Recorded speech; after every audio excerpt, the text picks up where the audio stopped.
19-year-old Elizabeth Jane says she always imagined getting married in the spring. I mean, I used to watch Say Yes to the Dress and all those shows and think about what kind of dress I would have. She had talked to her 20-year-old boyfriend, Justin Bundy, about the future and marriage. We didn't have the money for it, honestly. We talked about getting married probably 6 months in because we were strung over each other. After being together over a year, in February, a fight between Justin and Elizabeth's ex-boyfriend landed Justin face-to-face with a misdemeanor assault charge. When he stepped out, I felt like it was on. In July, Justin appeared here in the Smith County Courthouse before Judge Randall Rogers. According to court transcripts, Judge Rogers first asked, "Is she worth it?" about the fight that Justin says started after the ex said disrespectful things about Elizabeth. I said, well, to be honest, sir, I was raised with 4 sisters, and if any man was talking to a woman like that, I would probably do the same thing.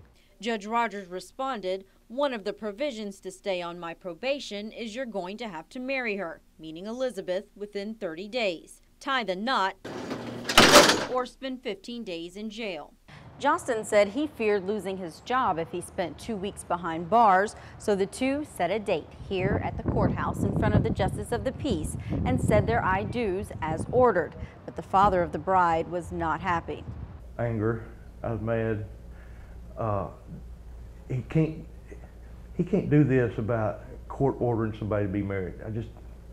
That got me right there. Kenneth James started making calls. I got a hold of a couple of lawyers, but they kind of told me that somebody was trying to pull my leg, that judges don't court order somebody to be married. Then he contacted us. Our multiple requests for a comment from Judge Rogers were declined.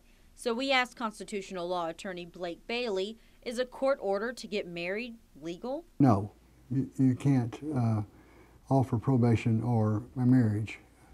It sounds like kind of a softball approach to the old days of shotgun weddings. And even the judge's capability of enforcing what he thinks is best for some people in his court.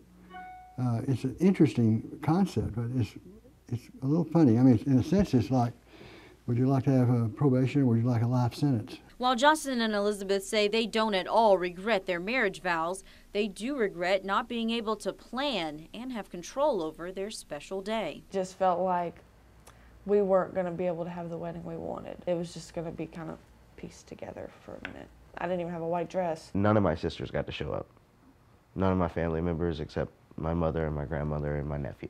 It was such short notice that I couldn't get it together. The couple now wishes they had known about their options. Well, what if we don't want to get married right now? I mean, we're not ready.